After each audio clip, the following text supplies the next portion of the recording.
commandé un système qui marchait pas Bluetooth, mais au finish, ils ont eu des systèmes qui pouvaient bloquer de n'importe où dans le monde. Puis par rapport à ce projet-là, qu'est-ce qu'il en est aujourd'hui? Est-ce que c'est toujours un projet? Est-ce que tu as pensé à améliorer le produit? Et si aujourd'hui tu devais en fait commercialiser ça, quelle serait en fait ta stratégie? Est-ce que tu as déjà pensé à tous ces éléments-là? Oui, et le projet, aujourd'hui, il a beaucoup évolué. Bon, à part cette phase-là, il y a une phase 2. Parce que la première phase, ça fonctionnait avec du Bluetooth. Ça veut dire quoi? Vous ne pouvez pas bloquer ou débloquer la moto à une distance de plus de 12 mètres. Pose problème. Donc, et pendant les va-et-vient, j'ai eu des retours clients où le client avait voulu bloquer sa moto de n'importe où. Donc, oui, de n'importe où. Donc, étant donné que c'est un truc que je savais faire, donc je pouvais le faire. Depuis une application, j'ai construit une appli où quand il fait bloquer, la moto se bloque. Il peut être à parcours, la moto peut être à tout le monde. Ça marche. Étant donné que moi, je le faisais juste pour d'abord, ça me permettait de réfléchir, de m'adapter au marché, d'avoir des retours clients et tout ça. Donc, j'ai pas facturé ça. Ils ont commandé un système qui marchait pas Bluetooth, mais au finish, ils ont eu des systèmes qui pouvaient bloquer de n'importe où dans le monde. Donc, à part ça, le système a évolué. Aujourd'hui, nous sommes à une étape où, on ne le prie pas, mais lorsque vous faites un accident avec la moto envoie la géolocalisation à un parent et l'appelle directement sur le téléphone. Donc, non seulement vous pouvez géolocaliser la moto en temps réel, la bloquer en temps réel, mais lorsqu'il y a un problème, on suppose que le système a été installé dans la moto de votre enfant et que votre enfant a eu un accident dans votre ville. La moto vous appelle vos parents sur votre téléphone et il vous envoie les coordonnées, longitude et latitude par WhatsApp pour que vous puissiez voir où est-ce que l'enfant a eu le choc. C'est à ça que nous sommes aujourd'hui, mais je n'ai pas encore fait une vidéo promotionnelle parce que cette fois-ci, je veux bien faire les choses avant pour ne pas aller à la rate comme premièrement.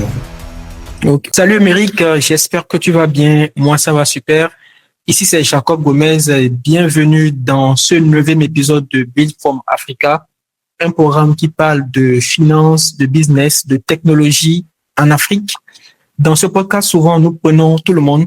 Nous prenons souvent des jeunes entrepreneurs comme toi qui ont une certaine vision sur l'Afrique, qui construisent pour l'Afrique, afin que ces derniers puissent partager avec le reste, avec les jeunes, leur expérience. Souvent, dans les podcasts, c'est beaucoup plus des personnes qui ont déjà réussi, qui ont un certain niveau.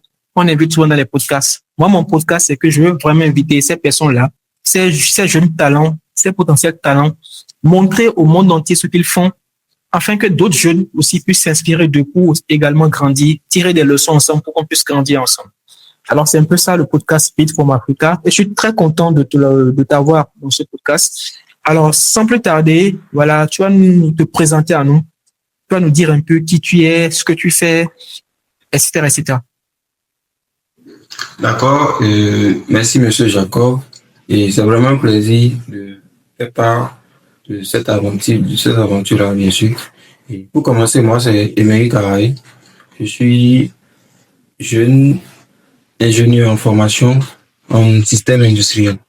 Alors, je fais également dans la conception de systèmes embarqués. Une passion que j'ai développée dès mon entrée à l'université.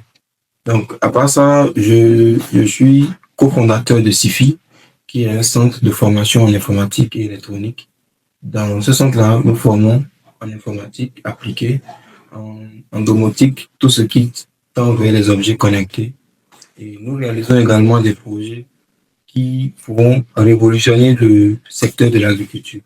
Nous mécanisons l'agriculture, nous intervenons dans le domaine de l'agriculture, de l'élevage des porcs et tout ça. Donc, mis à part ça, Okay. nous avons également une branche qui s'occupe essentiellement de la sécurité.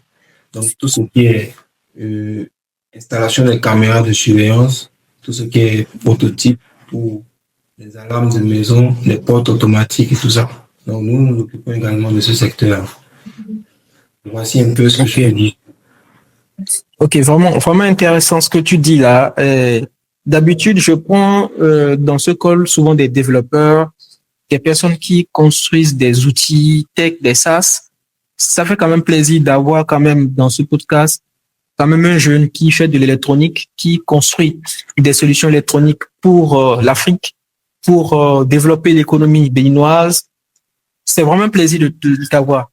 Alors, dans ton partage, tu as parlé de beaucoup de choses, d'études, tu as parlé d'électronique, de robotique, tu as parlé également d'entrepreneuriat.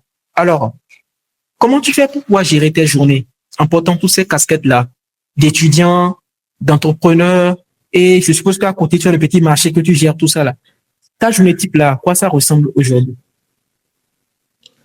Bon, d'abord, côté cours, c'est pas vraiment un problème parce que j'ai opté pour des cours du soir. Donc, Ok. je vais au cours du soir et j'ai toute la journée pour organiser mon temps.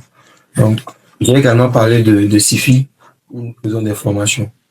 Alors, il faut noter que c'est pas des formations en temps plein. Nous ne formons pas tout au long de l'année.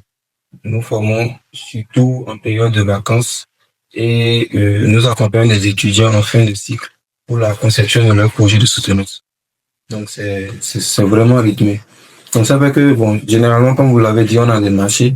Quand on se lève le matin, généralement, on a des marchés qu'on doit exécuter. Et ces marchés-là, le fait de, bon, je ne dirais pas pluridisciplinaire, mais quand on parle de robotique ou mais quand on parle d'électronique, c'est, dans l'électronique, on a forcément un peu de mécanique, un peu d'embarqué, un peu d'objets connectés. C'est pas qu'on prend un projet, dans un projet, on n'est pas obligé de faire la part de toutes ces choses-là. On regroupe toutes ces disciplines-là dans le même projet sans même s'en rendre compte. Ça fait que bon, on ne voit pas de la pluridiscipline. On voit pas qu'on est trop pluridisciplinaire, quoi. C'est pratiquement la même chose qu'on fait. Ok, intéressant. D'ailleurs, je pense que je t'ai connu sur les réseaux sociaux. Tu fais énormément de vidéos. Je pense que tu en fais plusieurs par jour. Et Oui. c'est vraiment intéressant. Alors, parle-moi un peu de comment c'est arrivé. C'est vrai que tu es dans la formation à SIFI. Et alors, en plus de ça, est-ce que si tu produis comme contenu aujourd'hui sur les réseaux sociaux, c'est lié à SIFI ou bien c'est lié à ta passion personnelle? C'est moi que tu m'expliques un peu ça. Bon, ce que je produis sur les réseaux sociaux, c'est lié à ma passion personnelle. Il faut noter que l'année passée, je m'amusais à automatiser une moto. Donc, j'ai conçu un système qui permettait de bloquer une moto depuis son téléphone avec le Bluetooth. Et après l'avoir fait, je me suis amusé à filmer et à mettre sur Internet.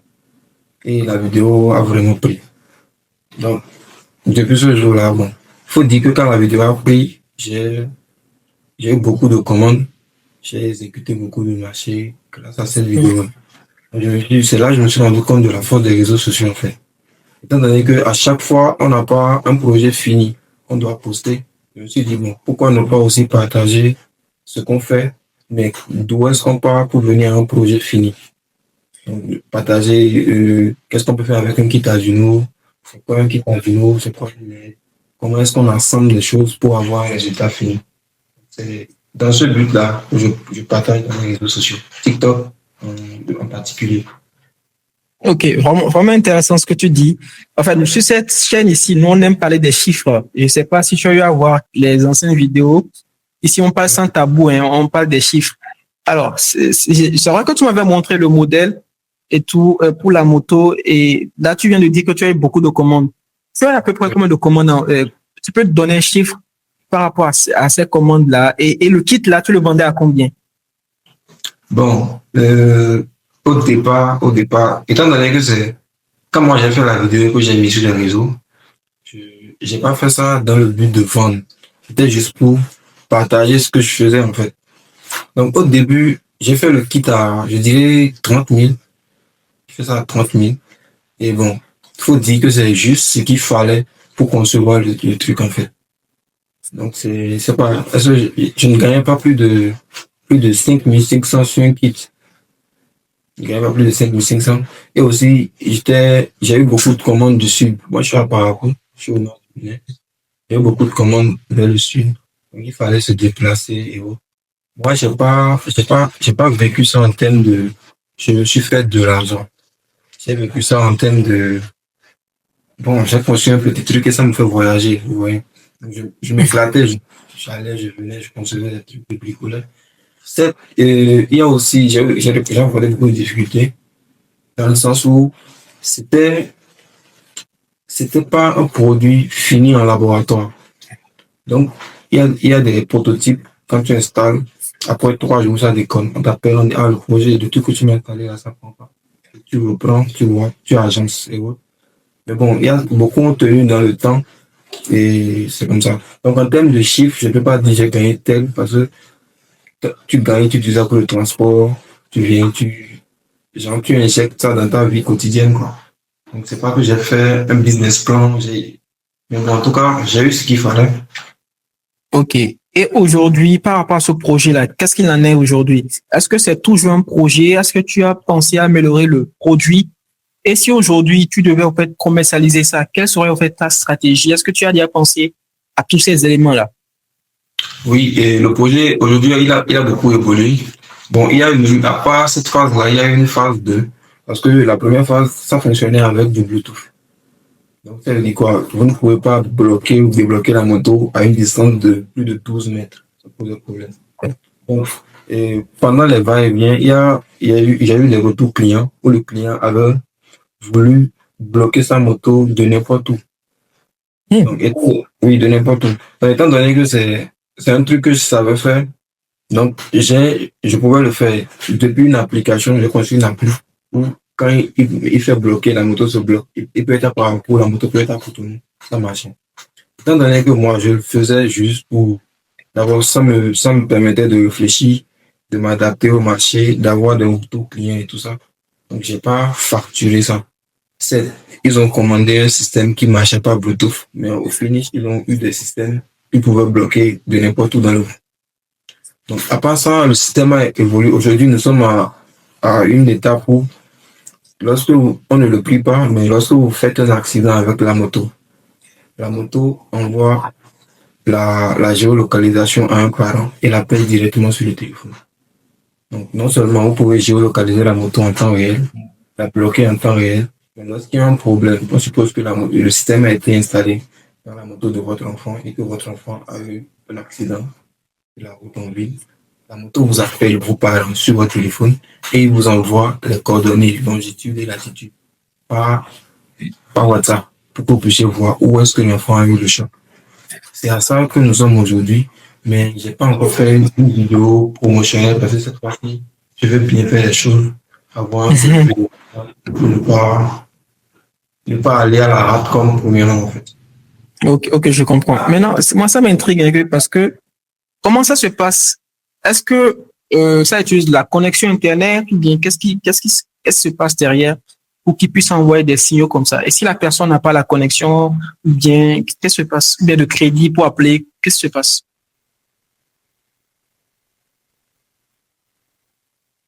Bon, oui. Et d'abord, si on parle du premier au produit final aujourd'hui, le premier modèle n'avait pas besoin de connexion Internet et tout ça. Le deuxième modèle, le blocage à distance se faisait par, par GPRS. Je ne sais pas si vous connaissez, la fonction GPRS. Voilà. Donc, il fallait avoir peut-être du crédit, mais pas forcément de l'Internet. Il faut avoir du crédit pour que ça puisse marcher.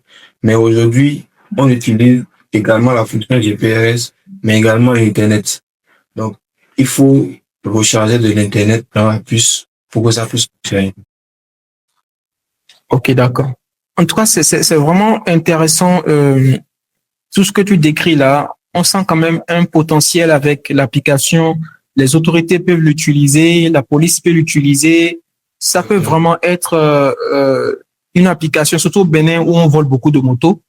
Ça peut être vraiment une solution qui va vraiment, en tout cas, révolutionner quand même et surtout permettre aux autorités de vite localiser les motos, de les bloquer, etc., etc. Alors, j'aimerais maintenant qu'on parle un peu de ton parcours. Alors, tout ce que tu dis là, c'est intéressant. Tu es autodidacte. Bon, je sais pas, bon, pas autodidacte, mais tu as appris beaucoup de choses. Tu as fait ça pour le fun, tout ça. Mais où est-ce que tu as appris tout ça? Est-ce que c'est à l'école que tu as appris ça? ou bien tu as suivi des formations? Où est-ce que tu as appris tout ce que tu sais aujourd'hui? Parce qu'on sait que l'école ne donne pas 100% des connaissances. Bon, et d'abord, il faut dire que je pars d'un bac scientifique. J'ai un bac scientifique. Et un bac, c'est beaucoup plus, pour être plus précis. Et quand tu grandis dans un environnement comme ça, tu te challenges chaque jour. Tu te challenges chaque jour. Alors, quand je suis venu à l'université avec cet état d'esprit-là, d'abord, faut noter que j'ai commencé en SIL, système informatique et logiciel. Donc, après, je dirais 5 ou 4 mois de cours, ça ne me disait plus trop. J'ai découvert un peu ce qu'on pouvait faire dans le système industriel. Et là, je suis un peu rapproché du DE. C'est comme ça que j'ai basculé vers là. Alors, comme vous le disiez tout à l'heure, on n'apprend pas tout à l'école. J'ai pu, je dirais, j'ai eu cet esprit-là, cette ouverture d'esprit-là en allant dans les stages. J'ai fait mes stages à Calavi, à Citec, je ne sais pas si vous connaissez. Ça me dit quelque chose, oui. Donc, là-bas, j'ai côtoyé parce qu'à l'école, c'est de la théorie, mais de la bonne théorie. Quand quelqu'un fait HECM, on sait forcément que le prof là-bas, c'était des bons gars. Donc, c'était de la bonne théorie. Et pendant mes stages, j'ai vu comment est-ce qu'on pouvait appliquer cette théorie-là dans la vraie vie. Et à part ça, quand tu scrolles sur les réseaux, sur TikTok, sur YouTube, tu vois des gens qui font des trucs, des réalisations que tu aimerais reproduire. Donc, en me documentant sur YouTube, surtout sur YouTube, en me documentant sur YouTube et autres, c'est comme ça que c'est venu, quoi. Ok, intéressant. Donc, en gros, tu as beaucoup capitalisé sur l'expérience des autres pour vite apprendre. Oui, exactement. Ok, en vrai, c'est un peu ce que moi, je dis sur les réseaux sociaux. Je ne sais pas si tu as un peu suivi ma chaîne. Moi, je parle souvent de coaching et de mentorat. Et sur ma chaîne, souvent sur TikTok, j'invite au fait des gens à capitaliser sur l'expérience d'autres personnes pour aller beaucoup plus vite, surtout aujourd'hui dans la tech. Si tu dois passer par le chemin classique, tu imagines, toi, tu es passé par le chemin classique, tu finis, et ça, après, tu vois, ça prend du temps. Mais quand tu vas voir quelqu'un qui a l'expérience, tu peux directement, lui, il a fait des erreurs, tu peux directement capitaliser sur ses expériences afin d'aller beaucoup plus vite. Et toi, tu vas vite atteindre tes objectifs. Et tout, c'est vraiment intéressant l'état d'esprit que tu as eu depuis la première année. Tout comme toi, moi, j'ai fait HECM, mais j'ai fait HECM Jéricho. Le siège, moi, j'ai fait HECM Jéricho. Moi, j'ai commencé avec RIT à l'époque, mais les réseaux, c'est pas vraiment mon truc. J'aime pas vraiment le réseau. Et j'ai fui. Donc, j'ai aussi fait quelques mois. Non, je pense que j'ai fait toute l'année en RIT. Mais en deuxième année, j'ai fait SIL. Donc, j'ai basculé pour SIL parce que je me sentais plus à l'aise en programmation, en développement. J'étais plus orienté vers ça que tout. Deuxième, moi, je n'étais pas vraiment. Deuxième, c'est ça qui est informatique industrielle. Moi, je n'étais pas très à l'aise avec l'électronique non plus. Certes, mon père, il est frigoriste. Et quand j'étais plus jeune, j'allais dans son atelier, il faisait les choses.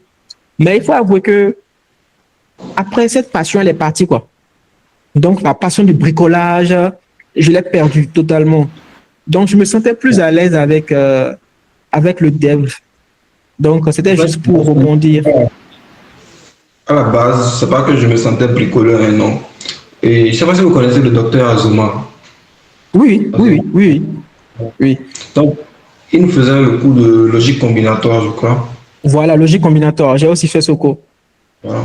Et c'est pendant ce cours-là, il nous a, je dirais qu'il nous a ouvert l'esprit. Parce que, à la base, quand moi je venais en informatique, tout ce que je pensais qu'on pouvait faire avec de l'informatique, c'est concevoir des applications mobiles, concevoir des sites et tout ça. Donc, c'est lui qui nous a dit, avec de l'informatique, tu peux coder un truc où tu t'approches d'une porte, la porte s'ouvre automatiquement. Tu peux faire un truc où tu tapes les mails, la lampe s'allume. Donc, nous ayant dit ça, moi, ça m'a choqué, quoi. C'est nouveau. C'est là, il nous disait que bon, pour faire des trucs comme ça, il faut être en RIT, ou en IIM. Parce que moi, par exemple, quand je suis venu m'inscrire à HECM, moi, c'est pas que on m'a orienté, non. Je savais juste que je devais faire de l'informatique. Et quand je suis venu à mon père, on a pris la fiche et j'ai lu réseau informatique et télécom, maintenance informatique, système informatique et logiciel. Donc, système informatique et logiciel, pour moi, c'était C'est plus comme parlant. c'était waouh, quoi. Donc, c'est comme ça que j'ai choisi la cible, en fait. Et bon, grâce à ce docteur-là, il nous a expliqué qu'est-ce qu'il y a dans chaque filière et autres. Et je me suis dit, bon, voilà, pourquoi pas y aller. D'ailleurs, quand je voulais y aller, le DE me disait, ah, tu es sûr que tu peux tenir? Parce que généralement, quand tu es en style et que tu veux faire tout ce qui est électronique, parce que c'est de la physique pure et tout ça, Oui. ils sont un peu réticents. Donc, je lui ai expliqué que j'avais un bac C et tout ça, quand il a vu mes notes. Donc, c'est comme ça que c'est passé. Ouais. Surtout avec ton background en série C, je pense que la transition n'était pas mal et tout. Et en tout cas, c'est quand même intéressant. Alors, on va parler de tes projets et de tes inventions. Alors, aujourd'hui, tu fais beaucoup d'électronique, je sais pas, tu fais un peu d'électronique, robotique, mécanique, et tu as un master également. Et alors, tu peux parler un peu des projets sur lesquels tu as travaillé, à part le projet de verrouillage ou déverrouillage automatique de la moto. Quels sont ces projets sur lesquels tu as travaillé, dont tu es fier aujourd'hui? J'aimerais que tu nous en parles un peu. Ok, d'accord. D'abord, le projet de verrouillage de moto, je dirais que c'est le projet dont je suis le plus fier. Parce qu'avec ce projet-là, je suis vraiment allé sur le terrain. J'ai vu comment ça se passe. À part ça, j'ai conçu un système de sirène pour les écoles. Vous voyez, généralement, quand le sonne à l'école pour la pause, la récréation, midi et autres, les écoles privées ont souvent des roues de véhicules qui tapent Ouais. gong pour pouvoir sonner. Donc, Ouais. j'ai conçu une sirène que dès qu'on installe, quand 8 heures sonne, 9 heures sonne et autres, la sirène retentit elle-même automatiquement. Donc, on n'a pas besoin d'aller appuyer à 8 heures, à 10 heures. Cette sirène, elle est programmable depuis une application mobile. Et à part ça, récemment, je suis en train de travailler sur une couveuse. Je ne sais pas si vous connaissez les couveuses. C'est Oui, pour les œufs là, non? exactement pour les œufs. Mais la touche que moi j'apporte à ce projet-là, c'est que c'est une couveuse connectée. C'est-à-dire, depuis un téléphone portable, on peut accéder à la couveuse. On peut se connecter à la couveuse pour pouvoir régler la température, l'humidité. On peut également retourner automatiquement les œufs depuis l'application. Et on peut également avoir un suivi. C'est-à-dire, si par exemple j'ai incubé 150 œufs aujourd'hui et que 21 jours après, je dois sortir les œufs pour les mettre à l'éclosoir. Après l'éclosion, depuis l'application, je peux saisir parmi mes 150 œufs incubés combien ont éclos. Ce qui fait que dans 6 mois, dans 7 mois, j'ai un suivi de l'évolution de ma ferme agricole. Ok, à part ça, toujours dans le domaine de l'agriculture, hein, récemment j'ai été chez un monsieur qui fait de l'élevage des cailles. Et quand on a été, il a fait un système d'irrigation là, pour que les cailles puissent avoir de l'eau automatiquement. Mais le remplissage du bac d'eau se fait de façon manuelle. Ce qui fait que même quand l'eau finit, il n'a pas un retour. Le système n'est pas asservi pour qu'il puisse savoir si l'eau est toujours dans le bac d'eau ou pas. Donc, quand j'ai vu ça longtemps, bon, étant dans le domaine diagnostic, c'est là que je lui ai proposé un système de telle sorte que quand l'eau finit dans le bac, grâce à un flotteur, le bac doit commencer par biper, grâce à un buzzer. Donc, quand ça bip, il vient, il remplit et tout. Toujours dans le domaine de l'agriculture, ce domaine-là, bon, je ne sais pas qu'est-ce qui m'a poussé, mais ça marche à fond dedans. Et je conçois également des poussiniers automatiques. Les poussiniers automatiques sont des kits de démarrage, des caisses. Ok. On reçoit des poussins deux jours pour qu'ils puissent passer cette phase transitoire-là, pour qu'ils ne puissent pas mourir à cet âge. Alors, dans ces caisses-là, le plus important, c'est d'avoir la température et l'humidité de façon réglementaire. Ça ne doit pas baisser, parce qu'une chute de température va pousser les poussins à s'agglutiner et va créer un taux de mortalité élevé. Alors, là, c'est un truc qui se faisait déjà dans le marché.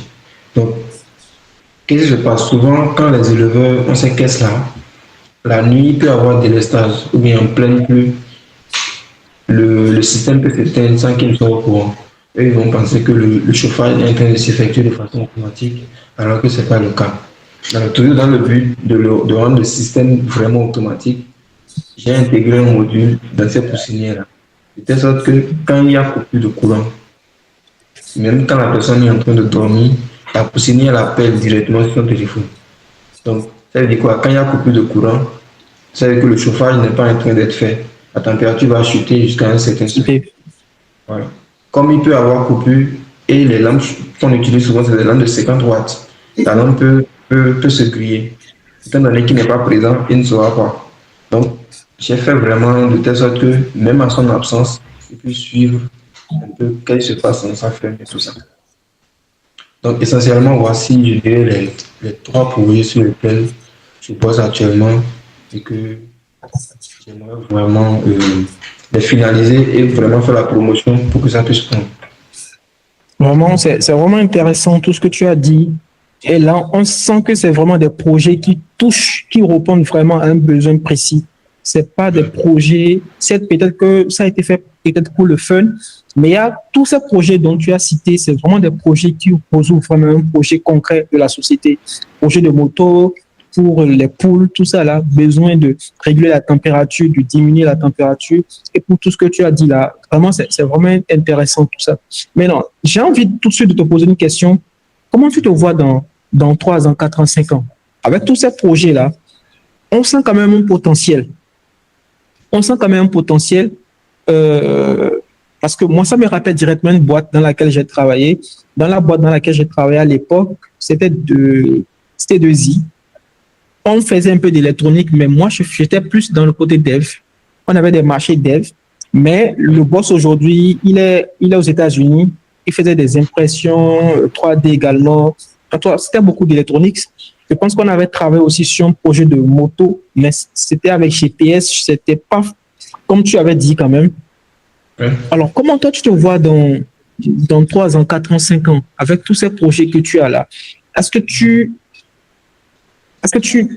comptes créer ta propre boîte ou tu comptes continuer avec Sifi? Comment tu comptes en fait fédérer, lancer ces projets-là pour quand même, franchement, ça donne quelque chose? Est-ce que tu as pensé à tout ça ou bien tout? Pour l'instant, c'est juste coder pour le fun, mais faire les trucs pour le fun. Est-ce que je ne sais pas si tu vois un peu ce que je suis en train de dire. Je vois. Bon, il faut dire que les derniers projets que je vous ai cités, même si on parle du projet de la moto, le premier prototype de la moto, c'était vraiment pour le fun. Mais quand je suis allé sur le terrain et que j'ai vu ce que ça peut rapporter, depuis ce jour-là, bon, je ne code plus pour le fun en fait. Je code pour résoudre un problème et avoir de l'argent. Donc, c'est ça. Et d'abord, pour répondre de façon simple, je suis quelqu'un je veux vraiment être un industriel. C'est-à-dire, mais pas un industriel dans le textile et tout ça, non. Je suis beaucoup passionné d'agriculture et d'élevage. Ces deux domaines-là, ça me passionne. Il fut un temps, j'ai carrément délaissé l'électronique. J'ai pratiquement, je dirais que j'ai parcouru beaucoup de projets, mais je ne voyais pas la finalité. Parce que ce que je remarque, c'est qu'il y a beaucoup de personnes qui font de l'électronique juste pour faire de l'électronique. J'ai assemblé des composants, ça fait ci. Mais la finalité, c'est quoi en fait? Donc, il faut vraiment... Parce que je me dis que l'électronique, c'est une technologie qui n'est pas... elle n'est pas vraiment finie en elle-même. L'électronique prend tout son sens lorsqu'on l'adapte à un problème réel de la société. Exactement. Donc, moi, dans 5 ans, je me vois propriétaire peut-être d'une industrie où on fait de l'élevage, de l'apéro, de l'élevage de poulets de chair, de Goliath, pour que ce soit vraiment une ferme intelligente, une ferme intégrée. Parce que par exemple, aujourd'hui, qu'est-ce que je vois? Je ne sais pas si vous connaissez le mirage des œufs. Non. Par exemple, quand on prend des œufs qu'on met dans un incubateur, 8 jours, 8 ou 6 jours après, on prend l'œuf et on prend la torche, on met sous l'œuf pour voir si l'embryon s'est formé. Donc, Ok. quand l'œuf est clair, c'est que l'embryon ne s'est pas formé. Et cet œuf-là, il part pour la poêle. Donc, ceux qui disposent des incubateurs de 7000 places, figurez-vous qu'ils s'asseyent et ils prennent les œufs là, un à un. Donc, 7000 œufs. Waouh. Voilà. Ils peuvent commencer à 20h et finir à 5h du matin. C'est vraiment beau. Donc, il y a des tables de mirage que j'ai vues en France. C'est un projet sur lequel je suis également, qu'on peut faire facilement ici. Donc, on prend juste le plateau le plateau de catégorie œufs, tu poses et automatiquement tu vois les œufs, aucun problème, tu les enlèves et tu avances. Donc, le truc qui fait sur 8 heures de temps, 9 heures de temps, on peut le faire en 10 minutes. Vraiment, si quand je revois de 5 ans, c'est vraiment automatiser le domaine de l'agriculture, de l'agriculture. Avoir, pas de culture de compte saison, automatiser l'irrigation et tout ça. C'est des trucs qui me passionnent vraiment, que j'aimerais réaliser. Ok. En gros, tu veux mettre au fait l'électronique, la robotique, toutes les technologies que tu utilises au service au fait de l'agriculture, de l'aviculture. Exactement. C'est très noble, c'est très noble. Là, c'est vraiment intéressant. Alors, dis-moi un peu, quel est ton rapport avec l'intelligence artificielle aujourd'hui? C'est vrai que nous sommes dans un monde où aujourd'hui, depuis 2, 3 ans, il y a l'intelligence artificielle qui est de plus en plus présente dans le quotidien. Alors, quel est ton rapport avec l'intelligence artificielle et comment tu l'utilises aujourd'hui dans ta progression et dans la réalisation de tes projets? Ok. Il faut dire qu'au début, j'étais réticent face à l'intelligence artificielle. Je me rappelle quand j'étais en première année, deuxième année, ChatGPT et autres, ça n'avait pas encore pris. C'était au début. Et bon, on voyait ceux qui utilisaient l'IA comme des partisans du monde de fort. On voulait tout coder à la main et tout. Mais bon, récemment, et je pense, depuis l'avènement de Claude, j'ai vraiment vu la magie que l'IA peut faire. Genre, un projet sur lequel tu peux t'asseoir une semaine, l'IA peut te gérer ça en 10 minutes. Donc ça, moi, je pense que aujourd'hui, on ne peut pas avancer, progresser réellement et aller plus vite sans l'IA. Donc, j'utilise beaucoup d'IA d'abord euh, dans la recherche parce que aujourd'hui, l'IA est capable d'avoir accès à une base de données beaucoup plus large que toi. Donc, quand tu es face à une situation où tu lui poses un problème, il est capable de mener un raisonnement beaucoup plus profond. Ça te permet de voir les différents contours d'un projet, piquer des informations et d'évoluer beaucoup plus vite. Donc, j'utilise l'IA, beaucoup d'IA, surtout dans le domaine de l'automatisation. J'utilise beaucoup d'IA. Ok, intéressant. Alors, on va parler un peu de financement. Tu sais, au fait, dans le domaine de l'électronique, tout ce qui est lié au fait à l'industrie, on fait pas mal de dépenses. Ah oui. On fait pas mal de dépenses. De ce que j'ai compris, tu es quand même étudiant. C'est, tu as tes petits gombos à gauche et à droite et tu as une petite entreprise avec des fofos, des amis. Alors, comment tu fais pour financer tes projets? Et un projet, par exemple, un prototype, par exemple, d'un projet standard peut coûter environ combien? Ok, c'est le réel problème auquel moi personnellement je fais face aujourd'hui, c'est c'est le côté financement. Bon, quand je dis financement, c'est pas beaucoup d'argent, beaucoup d'argent en fait. Mais bon, il faut noter que en électronique, pour perdre un composant, c'est très facile. Genre, tu permutes 2 bornes là et puis c'est parti. Donc quand tu es étudiant, c'est-à-dire que tu n'as pas vraiment tout le temps pour te consacrer à la recherche d'argent et tout ça. Donc, tu es obligé de faire avec le peu que tu as.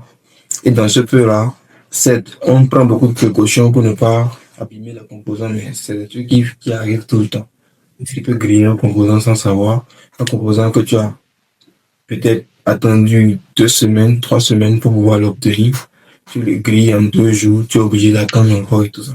Donc, ça freine l'évolution. Ça permet aussi, donc ça cause également le fait que l'on se diversifie. Par exemple, tu commences un projet, tu es bloqué parce que tu as créé un composant ou bien un composant n'est pas là. Tu es obligé d'attaquer autre chose d'abord. Pendant ce temps-là, l'énergie de ce projet-là est en train de s'épuiser.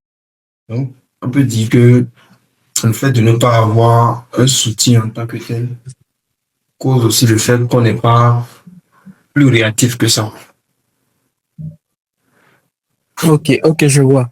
Alors, en termes de chiffres, est-ce qu'on peut avoir déjà une idée parce que peut-être que ceux qui nous suivent ici, ils ont envie de se lancer dans la fabrication des gadgets, ils ont envie de fabriquer des choses. Peut-être qu'ils sont encore étudiants, peut-être que c'est des jeunes frères à toi, peut-être qui sont à HECM ou d'autres personnes qui ont envie de se reconvertir, de faire des formations, par exemple, mais se disent que c'est des choses de blanc, que ça va coûter tout ça là. En termes de chiffres, des composants électroniques que tu manipules au quotidien, par exemple, combien ça coûte à peu près pour faire un prototype, par exemple, combien de fois à peu près avoir et tout. Est-ce que tu peux nous donner un peu des indications par rapport à ça? Ok.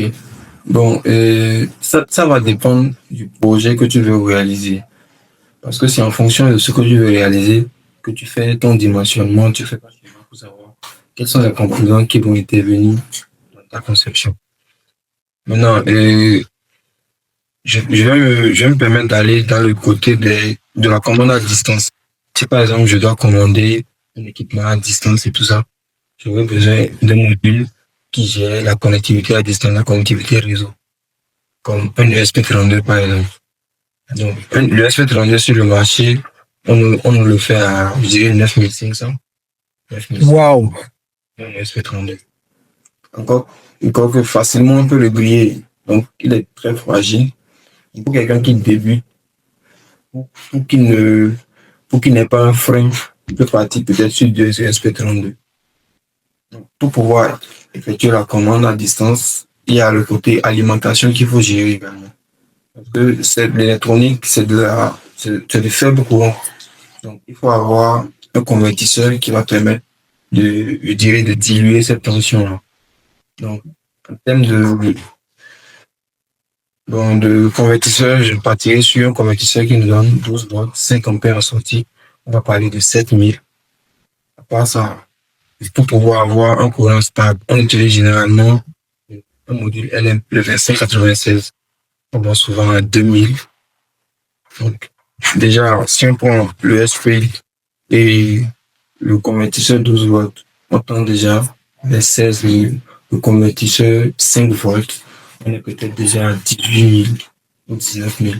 Par ça, il y a des petits trucs, des relais de 600, des LED de 100 francs, des résistances de 100 francs, tout ça. Donc, ça va vraiment dépendre.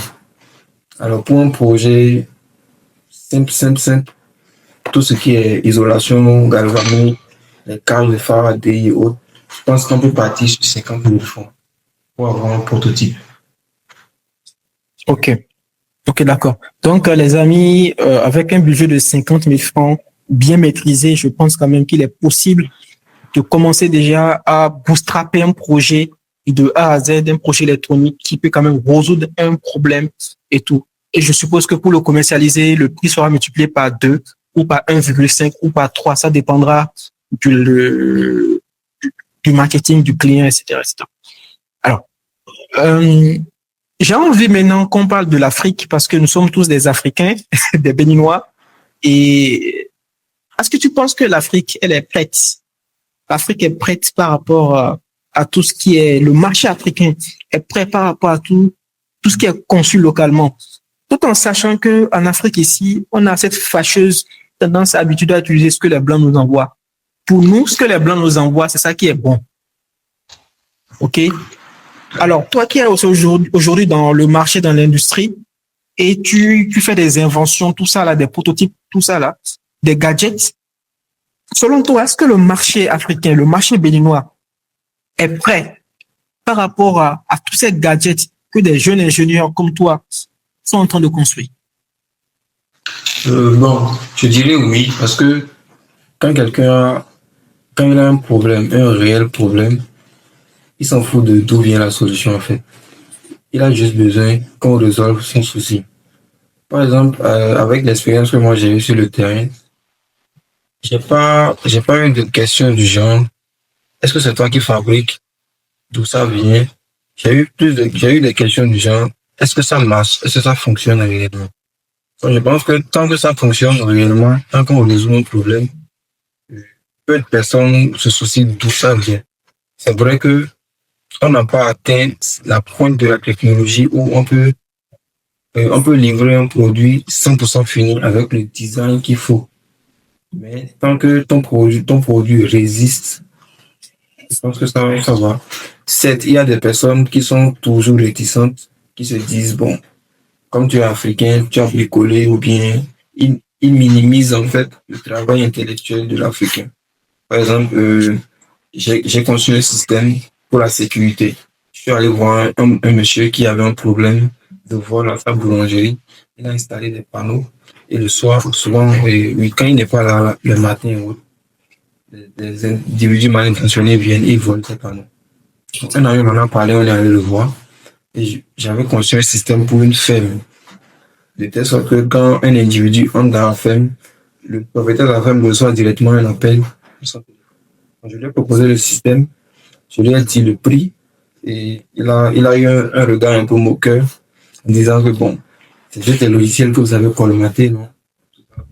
Alors qu'il ne sait pas le nombre de nuits blanches qu'il y a eu derrière et tout ça. Donc il y a toujours de ces personnes-là qui pensent que tant que ça vient de l'Afrique, c'est que c'est pas sérieux. Donc, Ok. Et comment, selon toi, on peut changer cette mentalité? Parce que nous tendons quand même vraiment une ère où, en Afrique, on a besoin de technologies locales qui résolvent vraiment des problèmes. Parce qu'on a, avec ce que les Blancs nous envoient parfois, c'est pas taillé à nos besoins en termes d'énergie, en termes de consommation, en termes même d'utilisation, parce que il faut que le peuple africain, béninois en particulier, peut-être ceux qui utilisent par ces systèmes ne sont peut-être pas assez instruits. Peut-être que le design, ok, il peut être beau, mais l'expérience utilisateur n'est peut-être pas forcément adaptée à l'Afrique. Comment faire pour changer les mentalités? Parce que les solutions que tu proposes, tu es appelé à les vendre. Peut-être oui. peut-être tu les fais pour toi, mais tu es appelé à les vendre.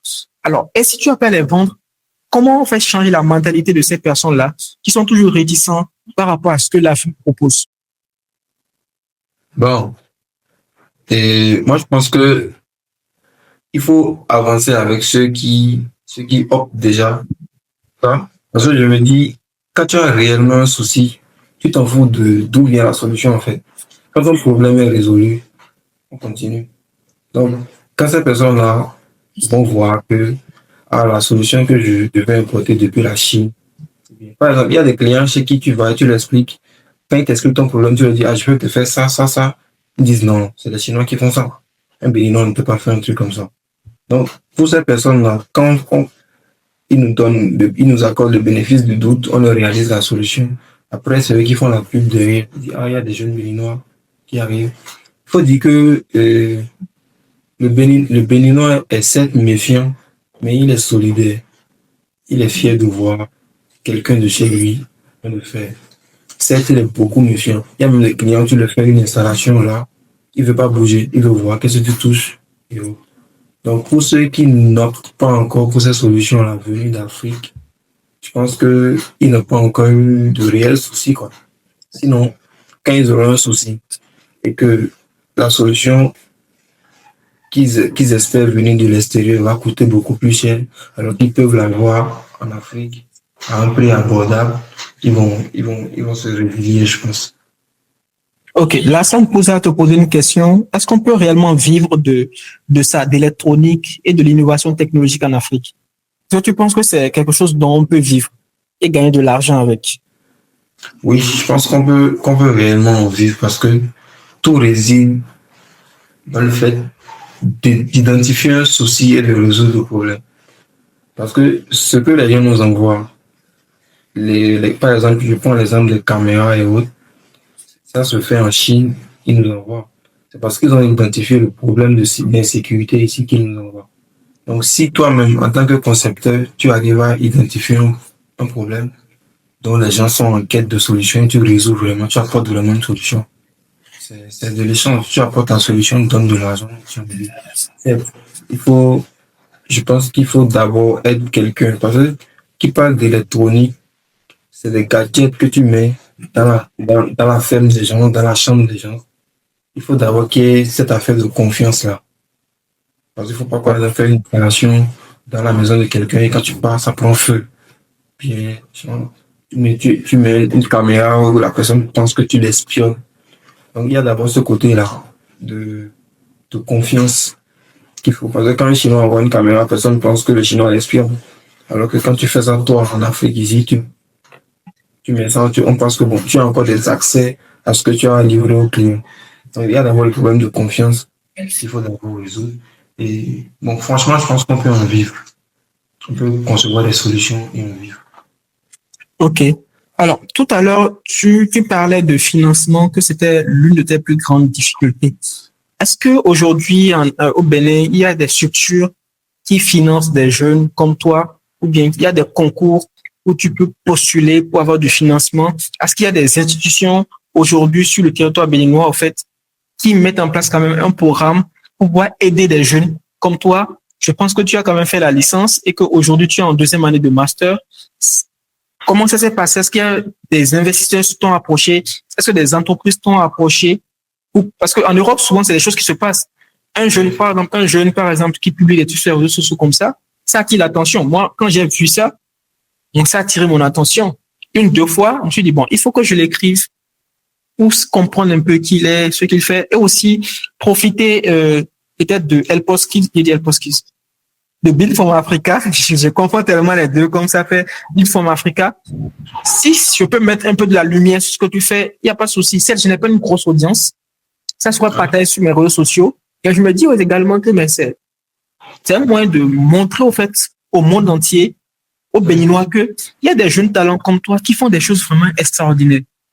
Donc, est-ce qu'aujourd'hui, est-ce qu'il y a des institutions comme ça, voilà, qui proposent du financement? Est-ce qu'il y a ces messieurs, tout ça là, qui peuvent quand même t'aider à avoir du financement? Est-ce que tu en as eu déjà des propositions de financement, des propositions de contrats?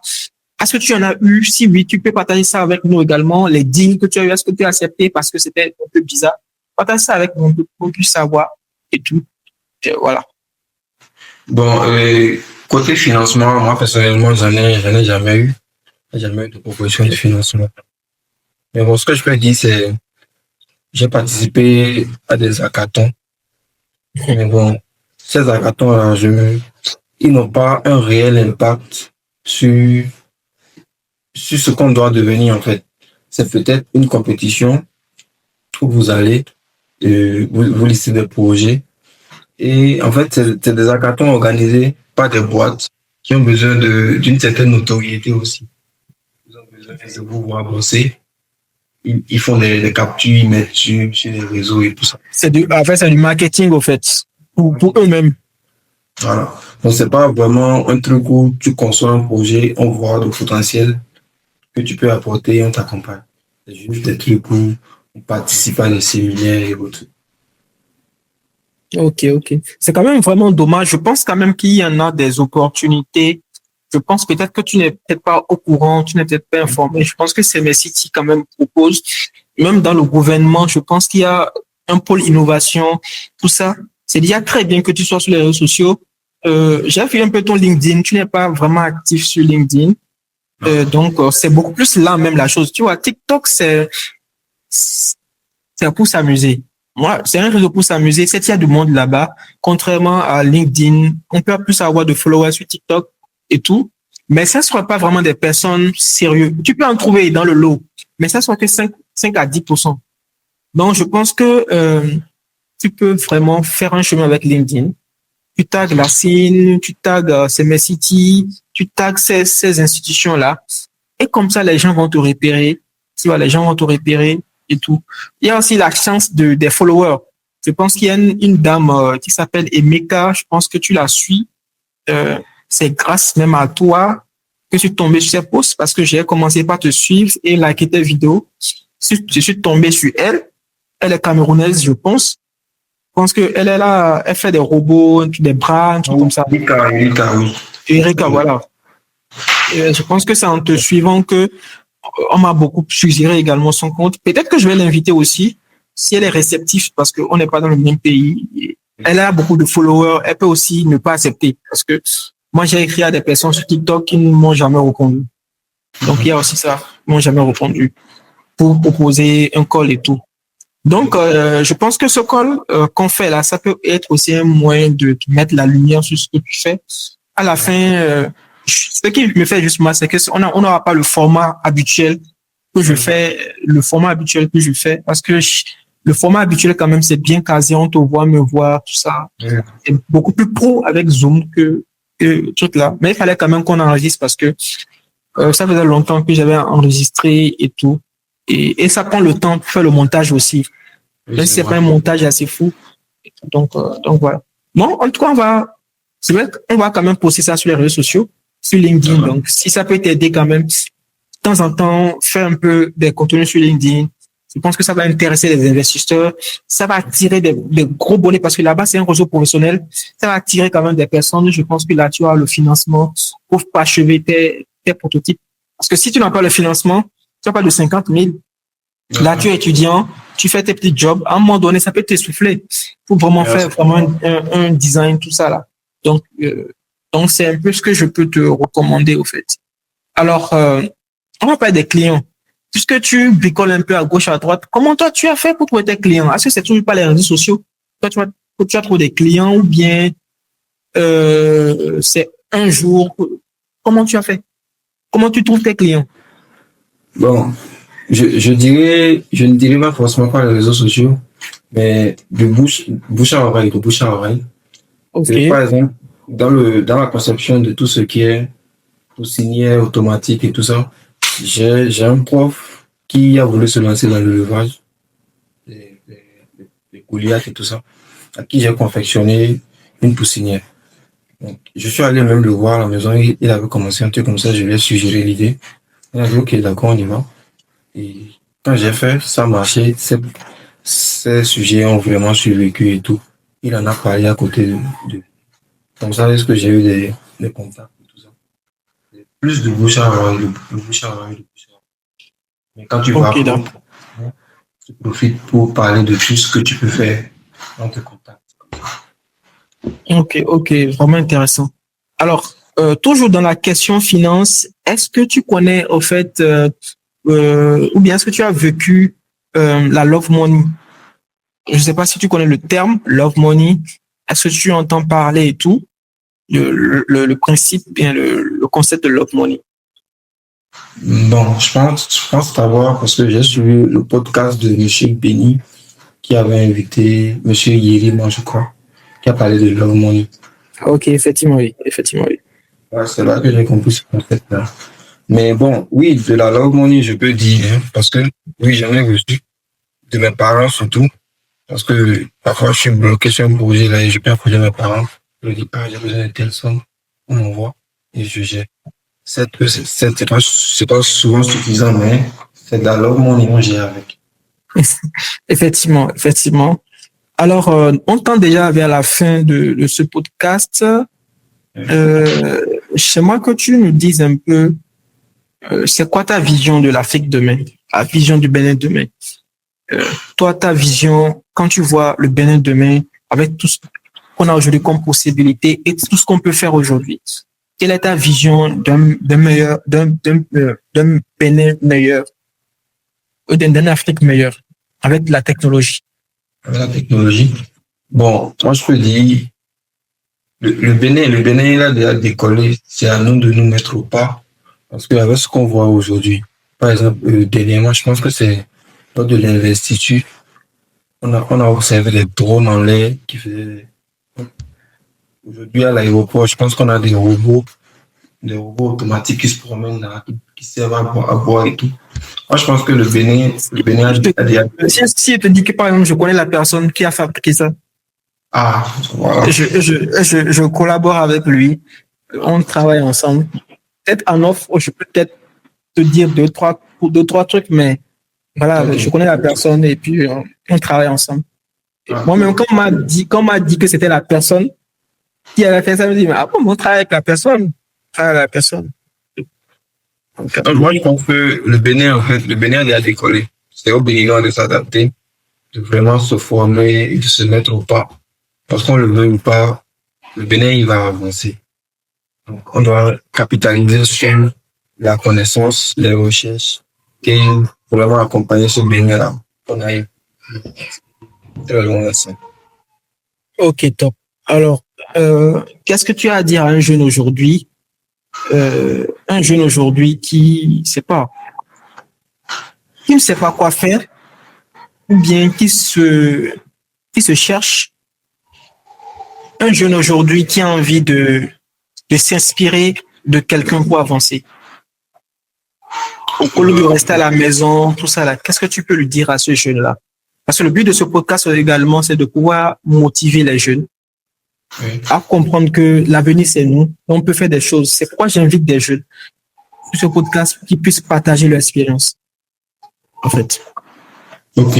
Bon, moi, ce que je peux dire à un jeune comme moi ou plus petit que moi, c'est d'abord de savoir ce qu'il veut faire.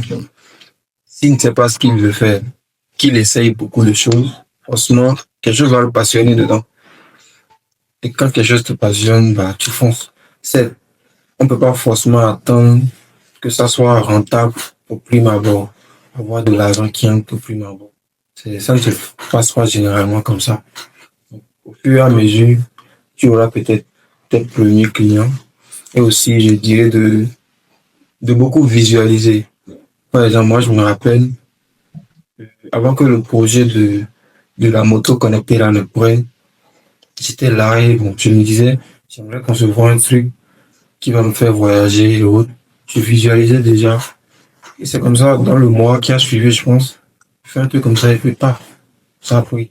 Donc je me dis, bon, avoir confiance en soi, visualiser, parce que je pense qu'on a ce pouvoir-là, de pouvoir se projeter. Donc, tant que tu n'abandonnes pas, forcément, quelque chose va venir. Quelque chose va venir. Ok, super. C'est vraiment un message assez fort. Vraiment un message assez fort. Si tu sais pas quoi faire, essaye beaucoup de choses. C'est une phrase que j'ai gardée. Essaye beaucoup de choses. Peut-être dans ces choses-là, tu vas forcément trouver quelque chose qui te passionne. Ouais. Alors, est-ce que tu as un mot de fin à dire à nos abonnés, à ces personnes qui nous suivent, un mot de fin, afin qu'on conclue, en fait, ce call? Bon, mon mot de fin, ça sera d'abord les remercier pour avoir suivi ce podcast et aussi de faire confiance aux Béninois. De ne pas vraiment être trop réticent. C'est quand on débute, on ne peut pas attendre du 100% venant de nous. Encore que c'est pas les technologies dans lesquelles nous sommes nés. On essaye de nous les approprier. Donc, on étudie chaque jour que Dieu avance, que ça avance, pardon. Donc, on va essayer d'étudier au maximum pour pouvoir améliorer nos prototypes pour avoir des produits vraiment pouvoir vraiment répondre à la clientèle, aux besoins de la société. Surtout nous faire confiance et nous accompagner dans nos réalisations. Ok. Donc, les amis, faites confiance aux Béninois, faites confiance à la jeunesse africaine, faites confiance à la jeunesse béninoise et je pense que ça serait vraiment super. Et surtout, soutenez-nous, soutenez ce que nous faisons, soutenez local. Je pense que ça va vraiment donner. Alors, les amis, c'était vraiment tout pour ce call. Il a été, je pense, on a fait 1 heure, une heure de temps, pratiquement 1 heure de temps. Merci, Émeric, d'avoir accepté cette invitation. C'était pas évident. Je suis la première personne sur TikTok qui accepte mon invitation. Je pense que j'en avais laissé 3 à des personnes. Et donc, merci beaucoup d'avoir accepté cette invitation et d'avoir libéré de ton temps. Je sais que souvent, les samedis, dimanches, c'est vraiment compliqué. Même moi, c'était vraiment compliqué. Mais je voulais vraiment enregistrer cet épisode avec toi pour montrer au monde entier qu'il y a des jeunes en Afrique, au Bénin, qui font des choses extraordinaires. Vraiment, merci d'avoir accepté cette invitation. J'espère que le podcast va donner quelque chose. Ce qui est sûr, c'est être toujours sur la chaîne, publié sur la chaîne, et les gens pourront voir et tout. Et j'espère que ça te permettra d'ouvrir de nouvelles portes. J'espère que ce podcast te permettra de te faire connaître davantage sur les réseaux sociaux. Ce que si avant de faire le montage, je vais prendre quelques extraits des choses. Je vais te demander certaines choses, des extraits que je vais mettre dans la vidéo, que les gens, quand ils vont regarder, voir un peu ce que tu fais et tout, les extraits vidéo seront là, ainsi que les références sur tes réseaux sociaux seront également sous cette vidéo. Donc, pour ceux qui sont intéressés par les travaux que tu fais, ils pourront te contacter directement et collaborer avec toi. Donc, j'espère que ce podcast sera vraiment un levier pour toi, pour que tu puisses avancer dans ta carrière, dans tes études et dans tes projets. Merci beaucoup. Et pour nous autres, les amis, vous connaissez la chanson. N'hésitez pas à vous abonner surtout, c'est vraiment important. Abonnez-vous, likez la vidéo et partagez ça à vos amis. Des personnes qui débutent en université, des personnes qui ont envie de faire vraiment de la tech. Partagez ça à ces personnes-là afin de rendre vraiment la chaîne beaucoup plus virale. Ciao, ciao et paix sur vous. Merci Émeric et à plus. À plus.